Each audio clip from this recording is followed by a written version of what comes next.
আজ পর্যন্ত কোনোদিন মুসলমানদের উৎসব শবে বরাত একটা হিন্দু মসজিদে দেখার জন্য আসলো না, মুসলমানদের উৎসব শবে কদর একটা হিন্দু কোনোদিন চাওয়ার জন্য আসলো না, মুসলমানদের উৎসব রমজান মাসের রোজা একটা হিন্দু কোনোদিন তোমার সাথে সমাজ করার জন্য রাখলো না, একটা হিন্দু কোনোদিন তোমার ঈদের নামাজে আসলো না, একটা হিন্দু কোনোদিন তোমার সাথে জুমার নামাজে অংশগ্রহণ করলো না, তোমাকে দেখার জন্য পর্যন্ত আসলো না। তার কারণ হলো হিন্দুরা মনে করে এটা মুসলমানের উৎসব, আর তুমি মুসলমান হইয়া হিন্দুর দুর্গা পূজায় কিভাবে গেলা? তোমার কি হয়ে গেল? তোমার কি লজ্জা শরম তুমি ধুয়ে ফেলে দিয়েছো? তোমার কি কোনো লজ্জা শরম নাই? লজ্জা শরম নাই? আবার কি সুন্দর বলতেছ, ধর্ম যার যার উৎসব সবাই।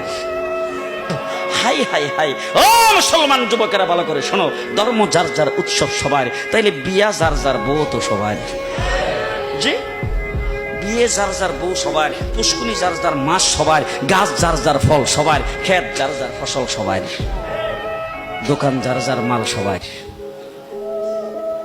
এখন ঘুমাইছে কি কথা বলেন না কেন? তাহলে আমার দোকানের মাল যদি আমার হয়, আমার ক্ষেতের ফসল যদি আমার হয়, আমার গাছের ফল যদি আমার হয়, আমার গাছের নারিকেল যদি আমার হয়, আমি বিয়ে করলে বউ যদি আমার হয়, মুসলমান আমার পুষ্কুনির মাস যদি আমার হয়, তাইলে ধর্ম যার উৎসব তার।